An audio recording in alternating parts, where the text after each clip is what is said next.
আমাদের শুরু হয়েছে এবং বিভিন্ন বিষয়ে আমরা কথা বলছি। তো রাজ্যের যারা ডাক্তাররা আছে তারা তো করছেই, সাথে যারা পিজি স্টুডেন্ট আছে ওনারাও বিভিন্ন রকম প্রজেক্ট, যারা ত্রিপুরার বিভিন্ন রোগ নিয়ে কেন হচ্ছে, কিভাবে প্রতিকার, এইসবগুলি নিয়ে রিসার্চ প্রজেক্টগুলি ওরা এখানে প্রেজেন্ট করেছে। যেমন আমরা এখানে দেখতে পাচ্ছি যে পিজি পোস্টার প্রেজেন্টেশন রয়েছে, সকালে ওনারা এখানে এসে এগুলি নিয়ে আলোচনা করেছেন এবং ওদের থেকে আমরা ফার্স্ট, সেকেন্ড, থার্ড করে ওদেরকে আমরা উৎসাহিতও করব।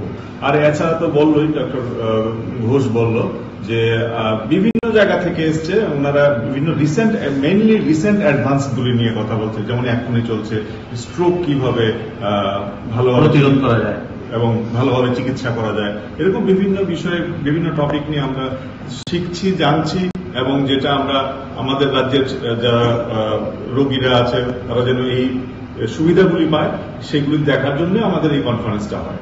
এছাড়া সারা বছর ধরেই বিভিন্ন রকম অনুষ্ঠান এবং অ্যাক্টিভিটি চলতে থাকে।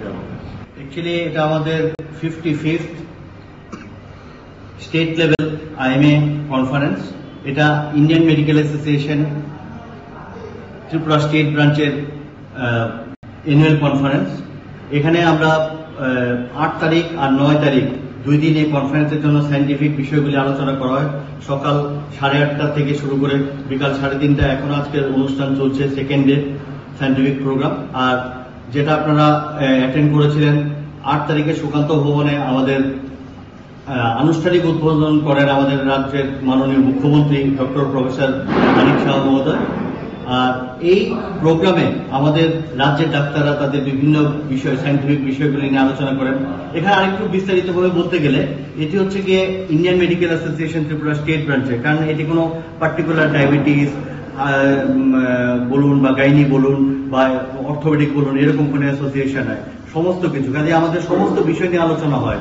যেমন এবার আমরা দেবাশিস দণ্ডের নামে, ডক্টর দেবাশিস দণ্ড আমাদের রাজ্যের প্রথিতযশা একজন ডাক্তার, যিনি ভেলোর মেডিকেল কলেজে রিউমেটোলজি বিভাগের কাজ ওনার দ্বারাই প্রথম শুরু হয়েছিল। ওনার প্রয়াণের কারণে ওনার জন্য একটি সায়েন্টিফিক সেশন ডাকা হয়। এখানে রিউমেটোলজি নিয়ে গুয়াহাটি থেকে এসে 2 জন ডাক্তার আলোচনা করেছেন। এরকম এক্ষুনি যেমন প্রোগ্রাম চলছে আরেকটা হাসপাতালে ডাক্তাররা আলোচনা করছেন। আমাদের রাজ্যের ডাক্তাররা সকালবেলা হাইপার টেনশন নিয়ে একটি 1.5 ঘন্টা সমানের বিস্তারিত আলোচনা হয়। তো সেইভাবে আমরা বিভিন্ন বৈজ্ঞানিক বিষয়গুলি নিয়ে, বিভিন্ন জিনিসগুলি দিয়ে যাতে আমাদের ডাক্তাররা আপডেটেড হতে পারে, আমরা যাতে নতুন কিছু শিখতে পারি, আমাদের যদি মনে কোনো সাধারণ প্রশ্ন থাকে সেই প্রশ্ন যাতে কোনো বিশেষজ্ঞের কাছ থেকে ক্লিয়ার করতে পারি, এই কারণে আমাদের এই সম্মেলন করা হয়। শুধু যে এইটুকুই আইএমএ আমরা কাজ করছি তা নয়, আমি রাজ্যের এই Indian medical association Tripura state ব্রাঞ্চের অনারি সেক্রেটারি, আর আমার সঙ্গে আছে ডক্টর জয় চক্রবর্তী, উনি হচ্ছেন কি আমাদের এই ট্রাইমাকন 2025 এর অর্গানাইজিং সেক্রেটারি। তো শুধু যে আমরা একটি সারা বছরে একটি কনফারেন্স করছি তা নয়, সারা বছরে আমরা বিভিন্ন রকম ফিলান্থ্রপিক অ্যাক্টিভিটি করি। যেমন আমরা ডক্টরস ডে পালন করি আমাদের এখানে, এটি আমাদের কাস্টমারি 1 জুলাই। তারপর আমরা ওয়ার্ল্ড নো টোবাকো ডে পালন করার জন্য এমএল প্লাজাতে গিয়ে পাবলিকের মাঝখানে জনসচেতনতামূলক প্রোগ্রাম করি।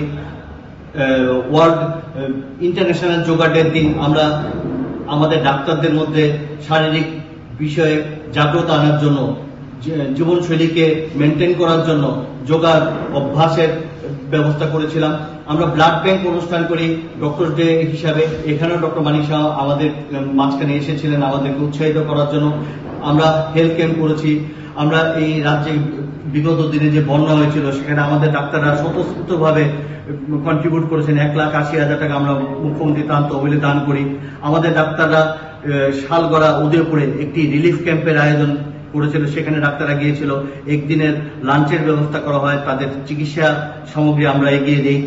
তারপর যে আরজিকরের ঘটনা ঘটেছিল সেই দিন আমরা প্রতিবাদ করেছিলাম। আর সেই প্রতিবাদে সাড়া দিয়ে খুব সম্ভবত প্রথমবার প্রায় 1000 ডাক্তার এই আইএমএ হাউস জগন্নাথ রোডের সামনে একত্রিত হয়েছিল। আমরা প্রসেশন করেছিলাম। আমাদের ডাক্তাররা চোখে জল নিয়ে সেদিন রাস্তায় নেমে এসেছিল প্রতিবাদ করার জন্য। আর কতদিন আমরা অত্যাচারিত হব, এরকম নানা বিষয়, নানা জিনিসগুলি নিয়ে Indian medical association Tripura state branch সরব। কারণ